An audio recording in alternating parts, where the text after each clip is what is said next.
What's up, ladies and gentlemen? Welcome to the Codec episode 15. We have kind of a different show for you today. It's a little bit of news show, a little bit of an update show. As you can see, Corrupt Ronan is out. He is sick, but I do have Yong Ya making his return today. How you doing, Yong? What's up, everybody? It's Yong here, and welcome to another episode of the Codec. I'm doing well. It's been a while since I've been on here. It's been a couple weeks. Yeah, a couple weeks. It's been busy, and but we have some good stuff coming up, and I'll try to get on as much as possible. But yeah, today we're gonna talk about some topics. I'm sure you guys know what these topics are, and let's just dive into it, I guess. Yeah. I think everybody at least has an idea of one of the topics for today, considering some of the recent news, and that's actually going to be where we start. That is the Metal Gear Solid Pachinko machine that has been announced. It is the fan favorite Metal Gear Solid 3 Snake Eater version, and my God, does it look beautiful? Can we get that out of the way first? Doesn't it look good at least? That's what pisses me off, that it looks so damn good. That you can clearly see, like, if Konami puts their minds to something, they can actually make something that looks pretty cool. Except it's all going to this pachinko thing, and so it makes it that much more painful to see this beautiful thing when you realize, oh, us fans are never going to actually experience that the way we would like to, so... Yeah, it is beautiful. Do you think we're never? Is that where you're at right now? Do you think we'll never see that remade into something like that?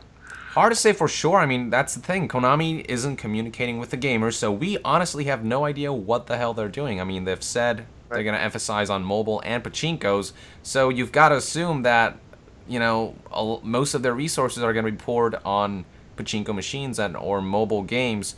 And I think the reason it looks so beautiful is because they're not making an entire game. They just have to make a beautiful. They just have to make a couple of like beautiful cutscenes for the short pachinko sessions that people have, and that costs a lot less money to make, even if it's that much more beautiful. So they have an advantage in that sense. So no, I don't think they're gonna make a full game. I don't think they're gonna pour resources on like a remaster or remake of Metal Gear Solid 3. They have hinted that there's a new Metal Gear game in the works, but we haven't heard anything about that, and fuck, we don't even know if it's like a full, like a console game or if it's something else that they're... Is it a mobile game? Is it... Fuck, who knows? So... Yeah, it's tough to say at this point. The only reason why I keep kind of having at least a little bit of hope in the sense in the regards that we'll have something eventually is the support that Metal Gear Solid 5 and Metal Gear Solid Online 3, I guess it's MGO3, whatever they call it nowadays, is getting. They have got a lot of updates. They're actively doing sales for the game. Like, it's actually 30% off right now. You can pick up the Phantom Pain for like $27.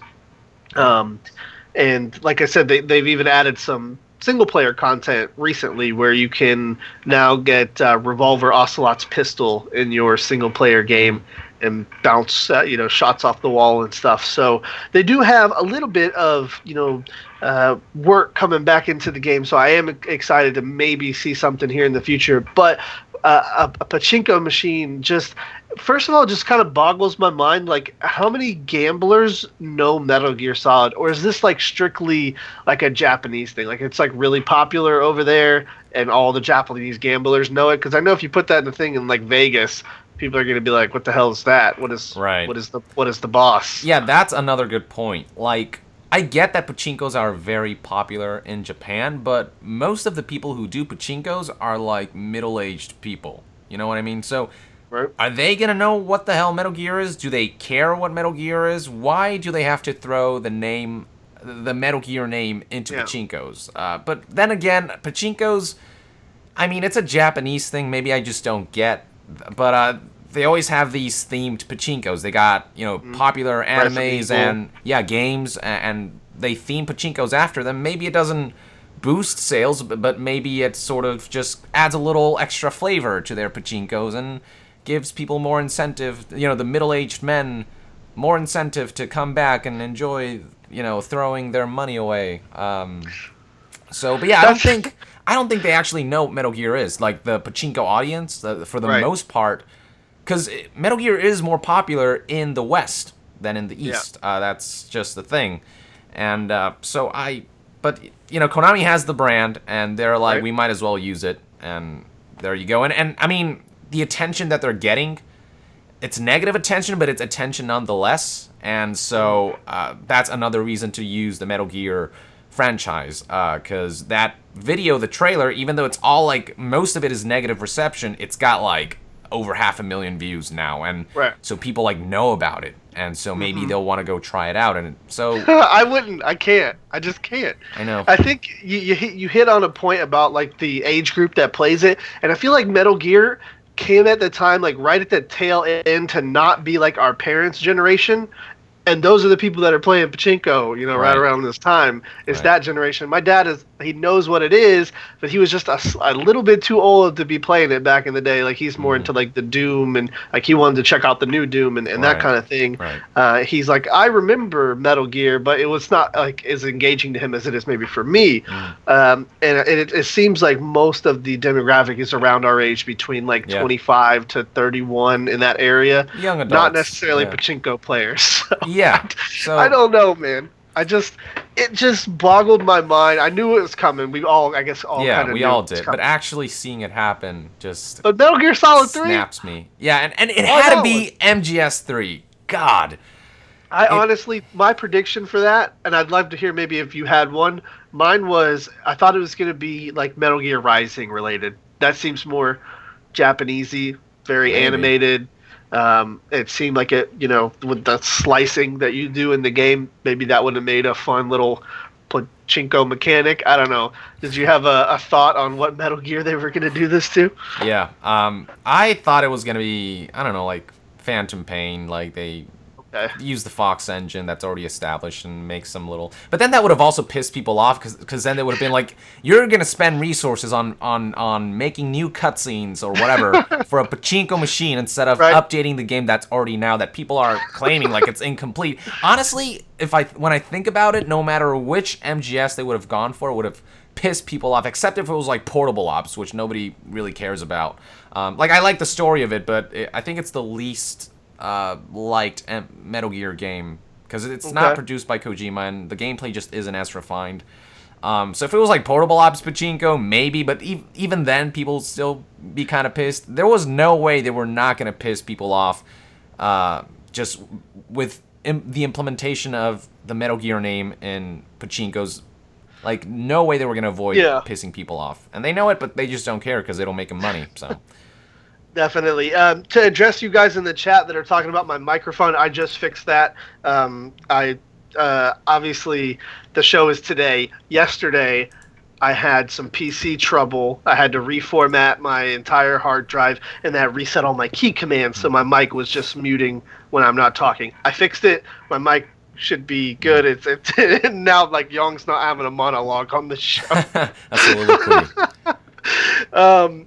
In any case, I think when it comes to Konami doing this kind of thing, like I said, we knew it was coming. Yeah. But it gives me kind of a small glimmer of hope that maybe they will take some of this technology and some of the effort that they're putting into this and continue into the Metal Gear franchise, because you can tell when you looked at the trailer for this pachinko machine, it's definitely a different style than maybe Kojima would have had on a trailer like that. Yeah.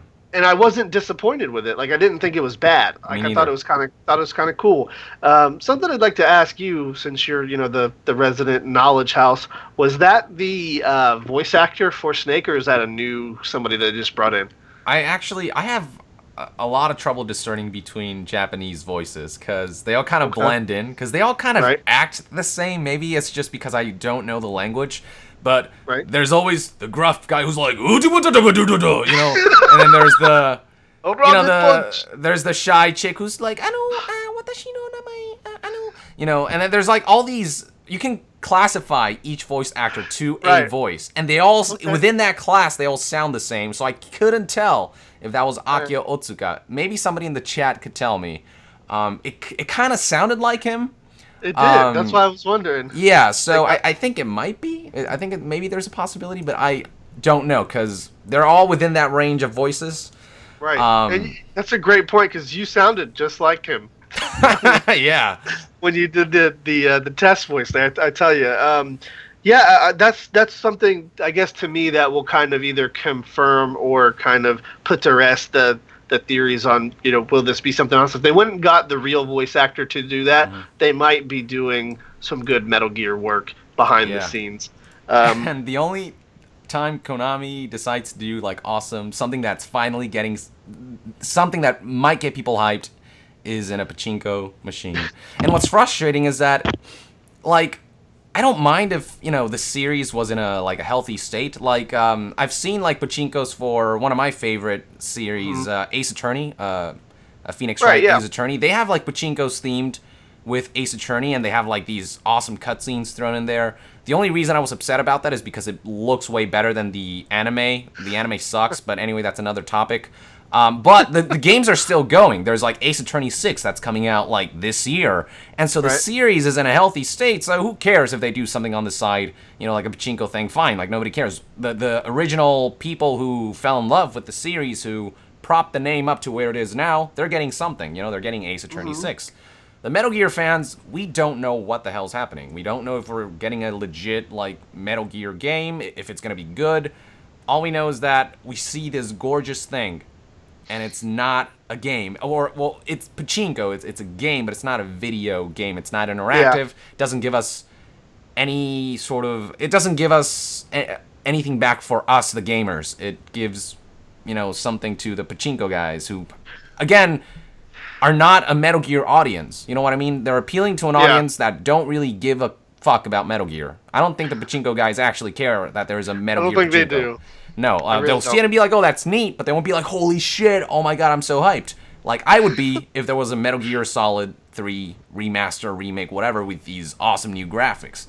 So that's the whole ordeal, Yeah, they even included some of the bosses at the end of the trailer. And they look awesome. I know. What's crazy is the recreation of the scenes are so spot on. The camera work is almost identical to the original game. They just like remodeled and retextured everything, and it's gorgeous. Like the fury, the pain. I think we saw the fury, the boss. We saw the pain, the fear, and they all looked gorgeous. And the animations were like spot on. Like the fear when he like breaks his arm and whatever. I was just gonna say that. That was awesome. Like it looks so good, and for that to be wasted on pachinkos, like God. It's.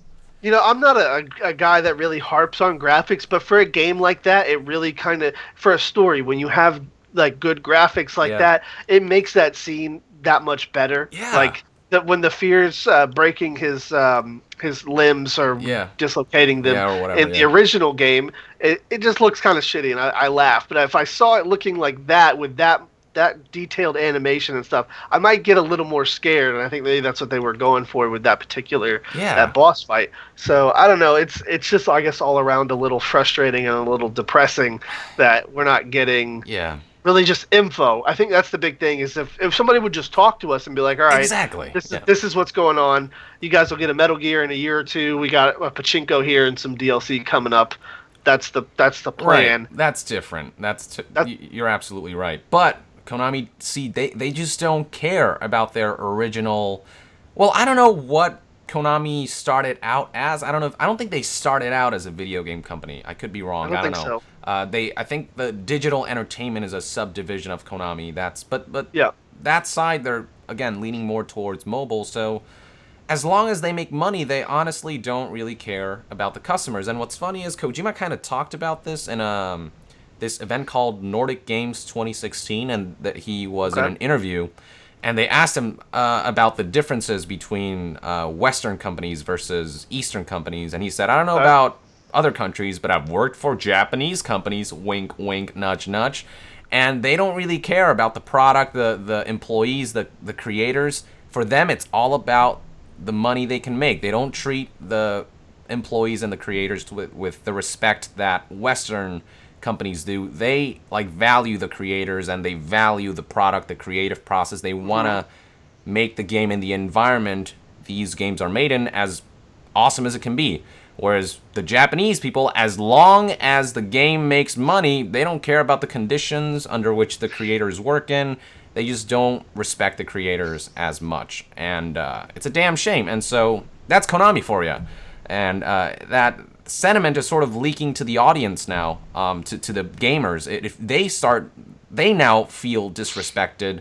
They feel like they're, just not in the loop. And it's this not knowing and seeing this shitty thing that's getting everyone riled up. And it's just one thing after another, It's not like it was just the Pachinko. It was the build-up to that. From the Kojima fiasco to the Metal Gear Solid 5 fiasco to the Pachinko. Fuck, we should call these like incidents, like in the Metal Gear games. The Kojima incident. The Kojima Konami incident.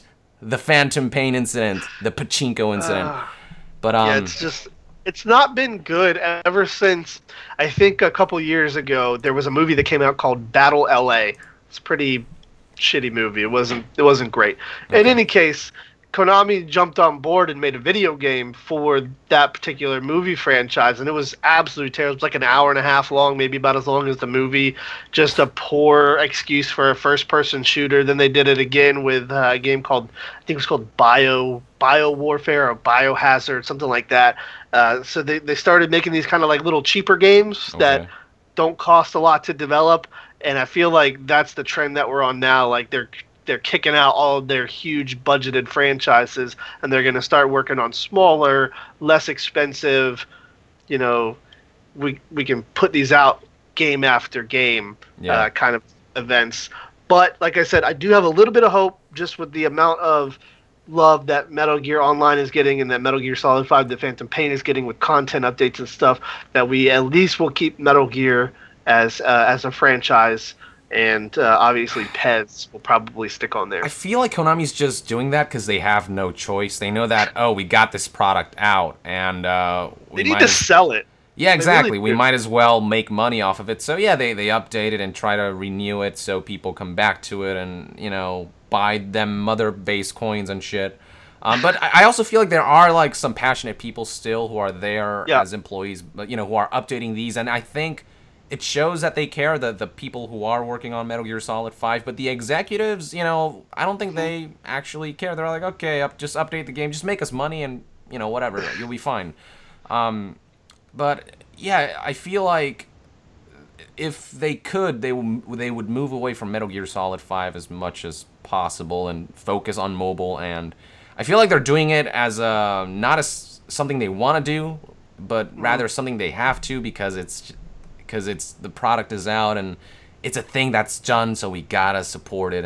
But I wish this wasn't something we had to support. That's the I feel like attitude that I'm getting from the executives. Like your child at 17 years old, where you're just ready for them to go. But they're still there. Yeah.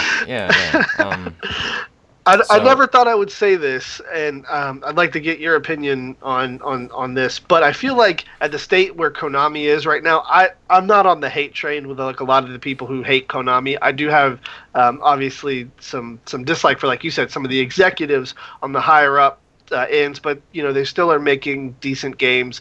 Pez was pretty good. Metal Gear Solid 5 was obviously my game of the year contender last year, and I think like the games they're still making are okay, but like I said, I never thought I would say this. I would maybe like to see it go in like a Games Workshop direction with Warhammer, where they just kind of license it out to other studios who can put care into a game. I'd be all for that. If you can find a passionate studio who wants to make a Metal Gear game and, understand Metal Gear and are passionate about it, fuck. I would prefer that over Konami fucking shitting all over Metal Gear. Yeah, exactly. That'd be great. Yeah, I wouldn't mind that. If Konami had the smarts to do that, I would appreciate that. But it doesn't seem like they're doing that at the moment. No, it feels like they're taking advantage of the name instead of trying to appease to the people who are so frustrated right now, the Metal Gear fans. Nice Dark Souls poster, by the way. Oh, yeah, right there. It's good stuff. It's pretty cool. Yeah, I just... it's scary when you get into that kind of thing, because there's so many shitty Warhammer games right now, but there's a few gems, and I think like that kind of that kind of thing could be good for Metal Gear. Like, let Platinum continue doing Metal Gear Rising. I'd be all for that. Yeah. Yeah, like let a studio who's willing to come in there, work with the Fox engine, that's passionate about Metal Gear. Maybe they've worked on a previous Metal Gear as like a subsidiary company, bringing in like a workload, or even just gamers that played Metal Gear in the past. Let them give it a try, because right now in the state where you're just not talking to anybody and we're just expected to wait to hear something, like it's gonna diminish the value of the franchise over time. With Kojima there, you always knew something was in the works. You always knew, okay, Kojima's there at Konami, so there's got to be a Metal Gear in the works. There has to be. And now that he's not, we just don't know what exactly they're doing. Their game, like you said, that they're talking about, the one that they're hiring for, it could be a mobile game. They've done a couple mobile games in the past, obviously with like Peace Walker, Portable Ops, and then the one that was strictly for the phone. And I would hate to see that, because I'm not a mobile game player. I'm just not. So that wraps up our Metal Gear news. Do you got any final comments or concerns on that before we switch topics? Fuck Konami. All right, yeah, that's a good, yeah. That's a good point. Yeah. Yeah. It's funny that you say that, because one of the guys that we talk about sometimes on the show, Jim Sterling, he coined a hashtag that's fuck Konami, but it's spelled different. 1K. Yeah. And one of his fans actually traveled to Japan, stood in front of the Konami office with a sign that said hashtag fuck Konami, and took a picture and tweeted it to him, and I absolutely loved it. I thought it was hilarious. Look, look, if Konami starts pulling their shit together, I'm willing to give them the benefit of the doubt. But right now, everything they've done since the fiasco began has been the worst thing. There's nothing good that they've done over the past year that I can think of, especially for Metal Gear fans. Like, everything they've done has been a shot to their own feet and a kick to our balls. And that's just not cool. So until they show some signs of remission, or whatever you want to call it, they're not going to get any support compliments from me. Yeah. Okay. I can feel that. You say that, I felt like I was having a bad week this week. It seems like Konami's had a bad year. So I'll look at that. But it's not like a pipe burst on a wall or something. It's like they took a hammer and rammed their own walls. That's what they did. You know what I mean? Like, in your case, it was a thing that happened because it was a thing of nature and shit just happens. They actually burst the pipe themselves. Because Young, I'm just having you on the show, man. I really did. So that's Konami. We could sit here and talk about all day about Konami. Yeah. The next topic I wanted to talk about, I kind of briefly explained it to you, was No Man's Sky obviously got a delay. We've talked about No Man's Sky on the show before. Big old procedurally generated world with spacecrafts and aliens and all of these like different combinations of things. It's a lot of stuff to work on. They announced that they had a delay. I believe it's another month, and the internet's like freaking out, sending them death threats and harassing the developers. What are your thoughts on game delays? Does it aggravate you at all? Because it doesn't for me. When a game's delayed, I'm like, okay. I've never once tweeted or been mad at a developer for delaying a game. It depends. If a game's been announced to release 5 years ago and they keep delaying it, then eventually I'm gonna get frustrated. Final Fantasy, right? Yeah. Well, to be fair, they never ever announced a release date until recently. That's just how long it took. So it's not a delay really. It's just it took a really long time, and that's a different kind of frustration. It's not like they said, okay, the game's gonna be out 5 years ago, and then they delayed it for 5 years. Like that's different. All right. But if it's like a couple months delay, or even a year, and if it makes the game better, if it doesn't ship broken, then hell, you should be giving them the thumbs up. Like, I get that people want to play the game, but you want that, when you finally get your hands on it, you don't want it to be a broken mess. You want it to be good, and these games, they're really tough to develop for.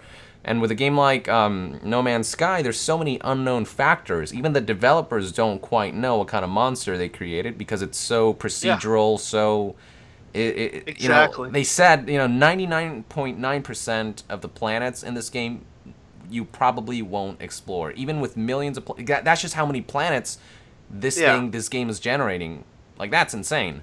So just like death threats, like, really, like, I get it, like that, you guys are passionate people, gamers are passionate people, they're yeah, very like self-entitled, but yeah. They take control of IPs and products before they're right, even, released. Like, this is our game. We, right, did this, and I'm like, it's not out yet. First of all, and you right. didn't make it, so Yeah, but I mean, on some level, I get it. But on another level, like, death threats, like, that's petty. Like, yeah, wait for the damn game. It's not the end of the world. It's gonna come out. It's coming out.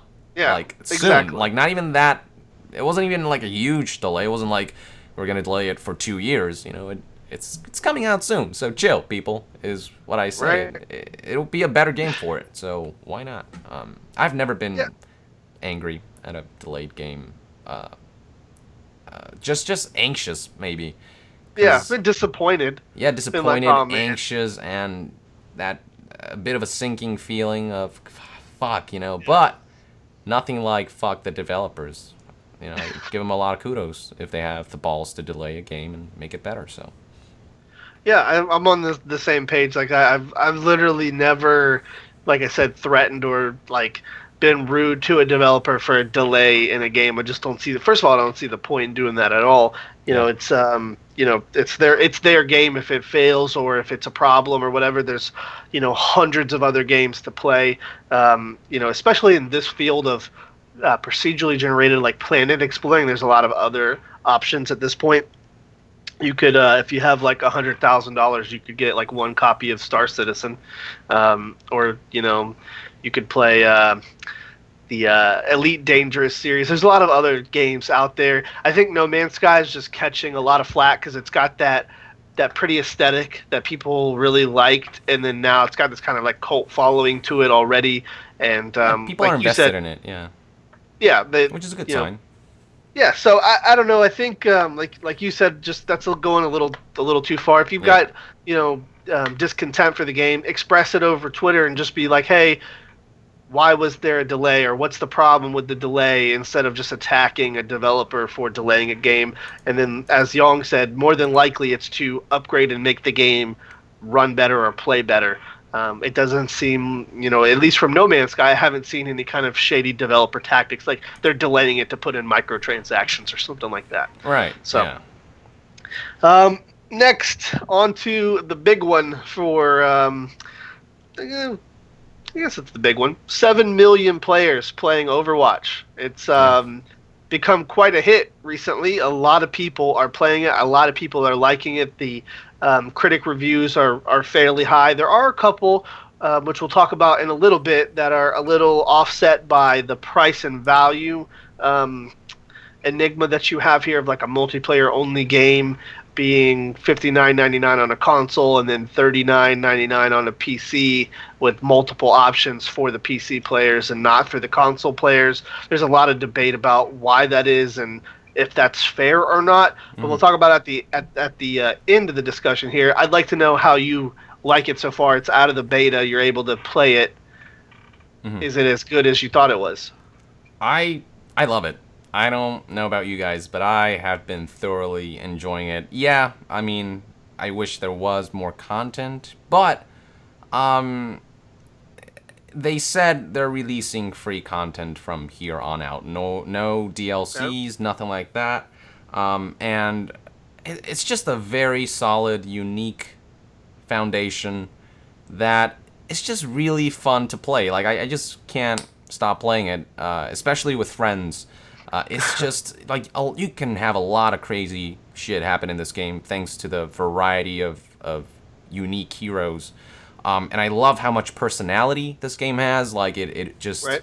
it feels like there's a whole universe to it. It feels like there's history behind it, even though they haven't really incorporated any story elements in the game, which is kind of disappointing because I think that's a missed opportunity. But I mean, God, is the game fun?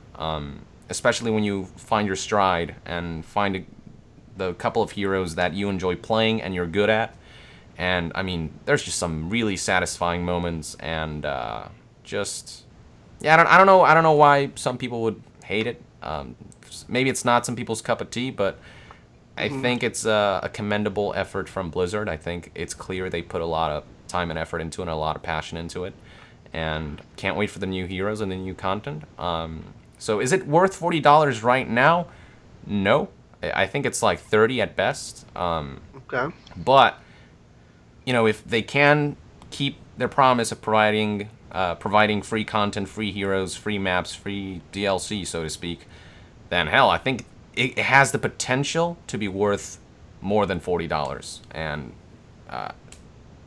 yeah, just make it worth the money eventually, just not now. But if you're like, if money is no concern, I think you should get this game. Like, it's worth it for the fun. If you're just buying a game to buy a game. Yeah, exactly. Like, if you're not like, okay, should I choose this game or this game? If you're really, like, tight on money, go for something maybe more extensive. That's something more chock full of content, because Overwatch is still growing. It's still an ongoing thing. Yeah. But what's there now is very polished. Yeah, I was going to say, it's got a good base. 21 heroes. Yeah, 21 heroes, and they're all very polished. For the most part, balanced. Like, I'm sure they're gonna tweak some things, but nothing game-breaking. Like, every hero has a counter. A lot of people are saying, nerf this guy, nerf this guy. You just gotta know how to beat the hero. Like, Bastion, get a Genji and deflect all his shit, and Bastion is nothing. He's butter. Okay. You cut him. There has been an announcement of one character that is getting a nerf already. I don't know if you've heard. Yeah. But it's McGee, I think, the Western guy. Yeah. McCree. Yes, he's getting nerfed. He's pretty crazy. But he, too, like, he's not invincible. Get a sniper in there and shoot him from afar, and he's as good as dead. But yeah, his stun grenade is pretty crazy, though. Again, nothing game-breaking. Like, I'm sure there's little things to tweak, but nothing that makes everyone play one character. Nothing like that. So just the solid foundation, very polished. The servers were really stable when the game launched. That's good. Which was surprising. Like, very few games managed to pull that off. Like, it feels like Blizzard cares. And they're tweaking things, and they're banning cheaters. You know, it feels like they're really putting a lot of effort and care into this. And so a fun game plus developers that seem to care, I think, has, again, a lot of potential, but it's still growing, so who knows? It's already a win if Blizzard has working servers at a game launch. Like, that's a big W for them. So before we move on, and I've got a 2 cents to add in on this, but before I do that, can you kind of walk us through how, like, loot drops and microtransactions work in this game? Oh, yeah. Can you get everything with the in-game currency, or is there any kind of locked content behind paid-only stuff? The only locked content for now is the pre-purchase stuff. There's like a couple skins that you can only get if you pre-ordered the game. The Origins Edition, or whatever, quote-unquote, the $60 version, basically. But everything else is you can get in-game. It just takes a lot more time because you got to level up, and with each level up, you get something called a loot box, and each loot box has like 5 random items, and those items are all cosmetic things. And but if you don't want to wait to level up, and there's this one skin that you want, you can purchase loot boxes, and there's also in-game currency that you get through the loot boxes. Like, sometimes the random item will be a coin, and that coin will be worth like 200 in-game currency or whatever. And then you can use that to purchase a specific thing that you want, etc. But yeah, and then there's a little button that says shop, and basically that allows you to purchase like 1 loot box, 5 loot box, 10, 50. There's like do you need keys for these, or do they just automatically open? Keys? What do you mean? Like, when you get, for instance, in Counter-Strike, a box costs money, and then you have to pay money for a key to open the box. What? No, there's no such thing. There's no such thing. You get the box, and you just click open box, and it'll randomly give you loot. And it's all cosmetic. That's the thing. Like, you really don't have to pay to... There's no tactical advantage to anything that you pour extra money into whatsoever. It's all cosmetic. Absolutely everything is cosmetic. So that's great. And again, yeah, you can unlock everything with time. Like eventually, Right. leveling up it gets slower, and it's gonna take you a while. But it is what it is. Like whatever. Exactly. Just before I move on to my point that I wanted to make, I do want to clarify because I can already see the keyboard warriors right now in the YouTube comments coming in talking about, oh, you can get Counter-Strike boxes for free. Yes, they do drop at a very rare rate. Most of the time, you have to pay to get the box, whether it's a couple cents or there's even some on there for a couple bucks, and then you have to buy the key to open the cases. Yes, you can get them free. I know this, but most of the time people are purchasing cases. All right, with that out of the way, the reason why I talked a little bit about the price is because I can't believe I'm going to commend Rainbow Six. I really fucking hate that game right now, and I've just hated the game ever since it's been released. But what they did was they lowered the price of the game, and I don't know if it will stay like this forever, but right now there's a starter edition. It's $15 for this multiplayer only game, and then all it does is with the starter edition for $15 is it raises the price of the in-game champions or heroes or operators, whatever you want to call them, by a certain percentage. So you can still unlock them with the in-game currency. It just is a little more, just a little more than normal. But you can still buy them with the Rainbow Six credits for like their original price. So they have the $59.99 retail version, which has everything basically as is as you're buying the game, brand new. And then now they have this $15 starter edition, which to me makes the most sense for a multiplayer only game. Like paying $59.99 for a game that only has multiplayer, and then you not knowing if you're going to like it. And with Steam, we're just going to use this for an example. You only have 2 hours to play the game before your refund's nulled. So if you spend 10 minutes looking for a match or a few minutes doing a tutorial here, you'll run out of that time very quickly. With $15 to get in the game, I would spend $15 on any multiplayer only game just to get in and see what it's like. Keep it in my library. I can go back and play my starter edition, so to speak, if I wanted to. That kind of pricing model works way better for me for a multiplayer only game. Do you like that concept or that idea, and do you think it would work with games like Overwatch, Battleborn, games that are multiplayer only? I mean, I don't know. I haven't really looked into Rainbow Six. So you said you pay $15 for the starter edition. Yep, And you you get just all. Yeah, you get all the maps, all the game modes. Your champions like you would have in right, an Overwatch. They're just more expensive to unlock. more in-game currency.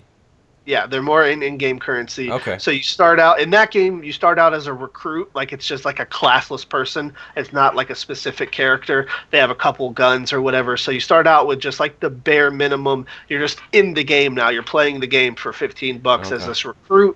You can go in there, earn your in-game currency. It will cost a little bit more for you than a normal person who paid the actual full price for the game, but it's a cheaper version of it.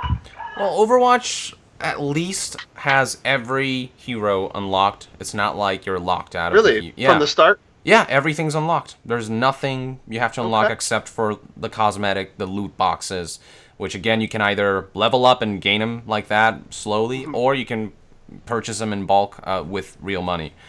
So it's all, the content is all there. There's nothing. There's no gimmick to Overwatch. It's just Alright. you get in, you play it. Everything's good. laid out the way it is. And it's simple, it's fun, it's easy. That's another reason why people like Overwatch. There's no like, oh, Right. I don't know what you're describing there because I haven't tried it out, but I kind of get the gist of what you're saying. And there's just none of that in Overwatch. It sounds gimmicky to me. That what you're saying. It definitely is. If you haven't seen it, but basically what it is you have two sides. You have attackers and defenders in Rainbow Six, and when you start out, like I said, you start out as that classless person. Every time you play a game, you get credits, and then you use those credits to unlock the people. So when you buy the game for $59.99, they're not like it. Not everybody's unlocked. You have to play the game, earn the credits, and then unlock them, or you can use microtransactions to unlock everybody. Yeah, So that affects the game itself. it does. That's a lot. what Overwatch doesn't do. They never make you pay for something that affects the way you play. It's all cosmetic, and that's why I can kind of forgive Overwatch's the way they do things, because Yeah, it seems like they're taking steps in the right direction by offering, this reduced 39.99 one for PC. yeah, But do you have an opinion on the console version being 59.99 only? Is there that's any kind bullshit. of That's bullshit. Oh, I haven't bought the console version, so I wouldn't know how that feels like. I just bought the PC version for $40. But are you sure that you can't go into the PlayStation I'm Store positive. and download it digitally for $49.99 or Yeah, $39.99? Really? I checked multiple sources. I checked PC Gamer, the No, and IGN just to make sure that I had heard correctly. And the No, which is a popular YouTube channel, did a news article on this as well, where their opinion on it was if console players saw a game valued at 40 or 39.99, they might think it has inherently less value or content than a game at 60, Mm-hmm. and would therefore pass up on it. As where PC gamers are more attuned to having different price ranges for games. That was their Mm-hmm. take on it. But yeah, on PlayStation and the console version in general, it's 59.99 only. Yeah, you're right. I'm looking at it now. PlayStation Store. There is only a $59.99 version, and that is bullshit. That's straight What do up. you get with the 59.99 version? Do you know? Is it just some skins? Some skins, and I think some content for like other Blizzard games. Like you get this skin for Diablo, and that's pet for World of Well, that's Warcraft. But that's it's irrelevant to console exactly. But they're players. trying to like steer you into playing these other games to make this game, worth the $60, and it's just this. Yeah, that's really gimmicky. That's stupid. That's really retarded. And just But overall, like in general, like they're trying. It seems like they're trying to do a good job. Like this, yeah, obviously, this part is a little weird. There should be two versions. If there's two versions on the PC, there should be two versions on the console. yeah. Like you said, all you're getting is some extra skins, and you might not, want those. Yeah, exactly. Save Like yourself. there's no choice for people in the console arena, and that's really shitty. This game's not worth anywhere near $60. 40 is like pushing it. You know what I mean? Like Yeah. 40 is I wouldn't pay Is anything it beyond 39.99 or 49.99? $39.99. $40. Wow. Okay, so it's $20 extra. Yeah. On the, And it's like Okay. these skins are not worth $20. $20. They just are not. Yeah, that's horrible. Yeah. I can't believe. Okay. I thought there was a $39.99 version of consoles, but if there's not, wow, that's stupid. Even with the PC version, like we talked about on the last show that you wrote and I did together, it's like not apparent when you're looking for a PC copy that there's a $40 That's version. right. You have to like go into Go the dig store in. and look. Yeah. Yeah, so I think that's more the marketing team Yeah. than Blizzard itself. Yeah. But that's a little shady. But I like you said, all the content being unlocked is a big plus for me. And people will know I'm a very big critic of multiplayer only games. I really don't like to give them any slack. But if you get everything right off the bat, like that's already a big step over any other multiplayer only game that I've ever played. And then if you think about it, the 21 champions, all of them have at least 2 abilities, and then their ultimate. That's a lot of different combinations of things Yeah, going on it's at one crazy, time. yeah. So That's great. It's a lot like it feels like Super Smash Brothers esque, where it's Right? not so much how do you input the command. Like every character has the same commands. There's shift, there's E, there's Q. There's 2 abilities and the ultimate. You move around, and some of them have some unique features, but for the most part, it's more about like how do I use my skills to my advantage. It's not like and because every character is different, there's just so much shit that can happen. Right. And some of the games, it's really exciting the way things turn out and how close it is, and how one dude unleashing an ultimate at just the right time manages to pull the team through. There's some crazy, great, satisfying moments in this game that I just haven't encountered in Call of Duty or any first-person shooter over the past couple of years. So Overwatch right now, yeah, it's for me, it's great. Although, yeah, the $59.99 thing is retarded. Just I can't believe that's a thing. Well, I think that's going to get us towards the end of the show here. Before I close up, there is a announcement coming up for eFusion Week. We did this last year. Yang was at E3, and so he wasn't able to participate. But we had this David Hayter and Quentin Flynn dual interview. We had a lot of other interviews for different voice actors and for games. What we've done this year is we've actually moved it to the week after E3, so more developers can make it, more voice actors can make it, more amazing personalities like Yang can make it onto the show, and it's going to take place between June 20th and June 25th. That's 6 days of just interviews all day. I will be here all 6 of those days from 10 to 5. And during that time, we are going to have interviews with, here's some ones I can confirm that are coming. Doug Cockle from The Witcher 3. He's going to come talk about Blood and Wine, the new DLC for The Witcher. Heather Haley is going to make a return just because she loves us, and she's going to talk about a new animated thing that she's in.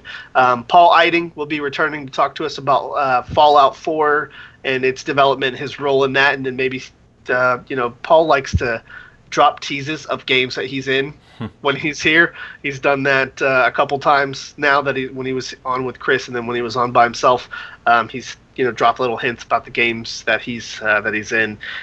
Excuse me. And then we've got some developers. For those of you who like first-person historical shooters, Red Orchestra Vietnam is coming on to talk about their new game. We also have the developers of Squad coming on, and the developers of Outlast 2. The new series of Outlast games that are going to be coming out. It's going to be pretty good. I love the original Outlast. Have you played that? It was scary as shit. Yes, I have. It was. Oh my! I have a whole Let's Play, and it's still hard for me to play it. Like even now, even the game's been out a while. I've seen a lot of YouTube footage.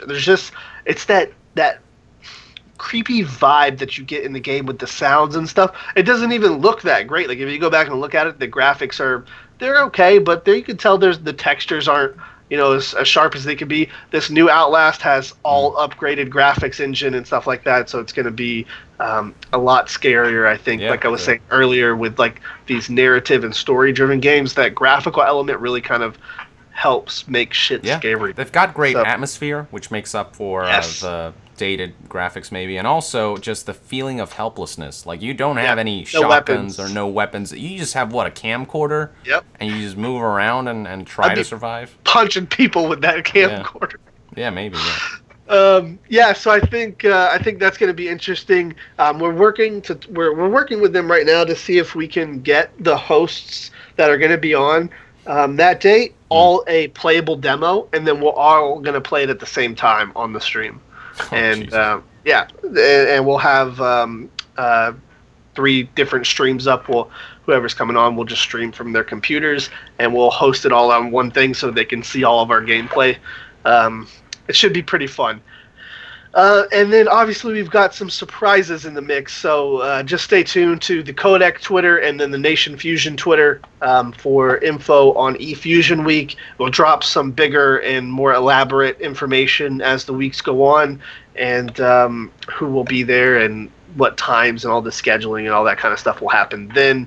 And then in about 45 minutes, I'll be doing the arena live from this channel. We'll be talking to Hardsuit Labs today about some of their other games that they've worked on, Gears of War, Remastered, Chivalry, and a few others that they've worked on here in the past, more console-related games. So if you're interested in hearing some info on that, stick around.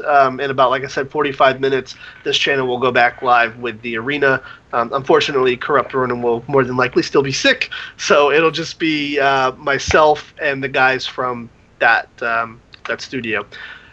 And Yang, what are you up to lately, man? Been putting out some videos. I just saw you released a video called Metal Gear, Overwatch, something Revolver Ocelot style. Yeah. Been having good fun with Overwatch, huh? Yeah, I've just been playing Overwatch, and it's become this meme where people are just implementing play of the game to like everything, and I was like, Ocelot just owns so much shit in MGS4 that you've got to do a play of the game on the guy. But Yeah, I mean, I've been covering Persona 5 lately, Yes. because I Did you get love that? Did you get Persona. that translated? Um, there was another video, another YouTuber who actually who Gotcha. put out a translated version of the trailer. Okay. So I used Glad that to get and that too. credited him and used that, and so that got worked out and did an analysis, like an hour-long analysis Oh wow. of the fourth gameplay trailer, and you should check that out if you're a Persona fan. And there's one more thing that I've got to analyze for Persona 5. Final Fantasy 15 still a thing. Yep. Anything Metal Gear related, I'm still going for it. And yeah, just doing different things that I enjoy. Covering different things that I enjoy. So Which, by the way, if you haven't seen his rant on the Metal Gear Solid 3 Pachinko machine, you really need to. I laughed at that just from beginning to end. It had a different vibe to the video than most of your other videos did, and I was just laughing nonstop. It was a good video, man. I really enjoyed that good. one. So, I'm glad. it's good to see. What about your there's some upcoming games. Are there any that you're dedicating yourself to, like you did Metal Gear, where you're breaking down like trailers and doing theories and analysis on that? Has there been anything that's caught your eye lately, or are you still looking for that game? Persona 5 is probably the one closest to the style of content for Metal Gear Solid 5. But other than that, I mean, for now, I haven't seen anything. Like, there's some games that are looming in the horizon, but Yep. just there's not enough for it yet to really say anything about it. Like Okay. Mass Effect Andromeda, I try to cover that as often as I can, but it's Yeah, been it's gonna be a hush. good one. Yeah, but E3 2016 is coming up, and I'm sure they've got a ton to say about that game. I think And like 10 days, right? yeah, like yeah, Jesus, that's crazy. The new Zelda game, I love Zelda, and the Zelda Wii U / NX. Say what you want about the Wii U, but it's got some great games on it, and Zelda NX just looks amazing. So, Right. and they're dedicating an entire E3 Nintendo to Zelda. Really? Yeah, that's all they have, and I think some Pokemon, but it's just, yeah, it's weird. That's all. That's the only booth that they're gonna have at E3, just Zelda. Oh well. Yeah, it's a rough year for Nintendo, but hopefully NX will bring it back. Hopefully it'll Hey, not look. alienate third parties and it'll get them back on their feet. I will continue to support Nintendo as long as they keep releasing Super Mario Maker content. I am still addicted to that game. Unfortunately, I think my gamepad is broken because, like, when I start up any game, it works fine. But when I go to like the main menu of like the Wii U screen, it scrolls to the right constantly, and I have to hold down the left like trigger button on the bottom to scroll it over. But when I go into the game, like I said, it doesn't like make that trigger press like a repeatable action. Like in Mario, that button is like a twirly spin. It doesn't make me twirly spin while I'm in game unless I press it. But if I go to the menu, then it scrolls to the right, and then if I'm in the Mario Maker like editor, I can't do anything because it's like the buttons continually pressed. I don't know. I'm gonna have to take the thing apart. That's But they weird. used weird Japanese screws, and I don't have a weird Oh. Japanese screwdriver. Yeah, that's Nintendo. So yeah, they use something called like a tri-wing screw. Yeah, And yeah. That's The right. fuck is that? So yeah. Anyways, yeah, the Wii U Zelda stuff definitely catches my eye, and I've kind of, as much crap as a lot of critics have given the Star Fox, I like to see what they're doing with that, and maybe they're going to make some big improvements to this Zelda franchise following those upgrades that they made to like the Star Fox series. So I guess we'll see. Anything else that you're doing? Dragon And Ball back tomorrow? yeah, I mean, Metal Gear lore is still in the works. Is it? Just haven't had as much time to work on it lately, and Metal Gear, the franchise as a whole, has been kind of on the DL, so to speak. Yeah. I'm waiting for you to just like wake up one day and then message me on Skype and be like, "I figured the Phantom Pain out." Like I've literally been waiting for that that message ever since it came out, just waiting for something to click. So I mean, you know, with, is there something you don't get about Phantom Pain? No, that's the problem. Like I get it, and at the end of every Metal Gear game, you're not supposed to get it. Like I don't know. I mean, Metal It's Gear Solid 3 is pretty self-explanatory towards the end. I mean, it's a very that's what I like about that game. It's not doesn't try to go too out there with the conspiracy stuff. I mean, there's a Ocelot stuff at the end where he's like yeah. a quadruple fucking agent within Yeah. another quadruple fucking whatever.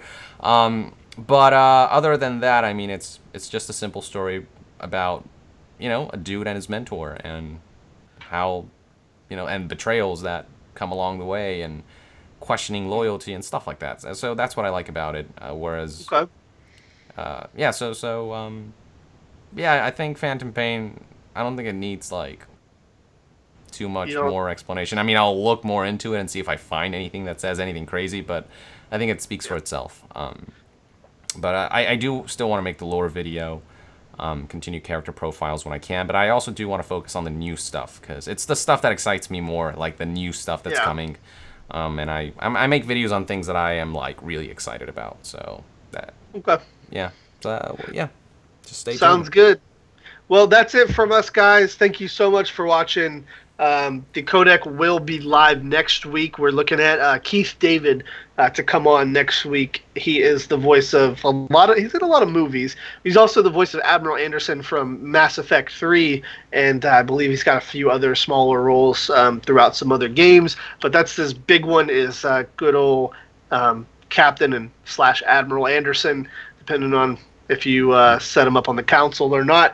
I liked having Mark Mir on to kind of talk to us about the Mass Effect series, but him being the star of that series, like obviously he's got like some love for it. I'd like to see what Keith David has to say about the series from the outside and if he's a gamer and all that kind of stuff, because he's in, like I said, he's in movies and stuff. I believe he's in like that movie with Meg Ryan with the army soldiers. I forget what that one's called. In any case, he's got like that outside acting thing, and then he does voice acting as well, so I'd be interested to talk to him. Plus he's got that, there's like 2 or 3 guys with like really intimidating voices. It's him, the guy from the Allstate commercial, and then like, I don't know, I'm just leaving that last spot open for the next guy that I find. But Keith David and the Allstate guy, they have some scary, intimidating, deep fucking voices. Yeah. And maybe I'll give that last spot to David Hayter. He's got a pretty intimidating voice. So stay tuned for information on that. I'm assuming it's going to be on a Friday. That's what it looks like in talks with him. But you never know. It could be a Friday or Saturday show, just depending on what he's doing. But stay tuned to our Twitter. It's at @_Codec for information on that. Give Yong Ya a follow at Yong Ya, and if you'd like to, you can give me a follow as well. It's at SwiftStrike11B. That's it for me. Yong, it's time to say goodbye, buddy. Thank you for tuning in again, folks. We got more great content coming along the way. More great voice actors who will be joining us. So stay tuned, and we will continue to provide you some great content, and look forward to more content from both of our respective communities and channels. And with that, I will see you guys next time. Yong out!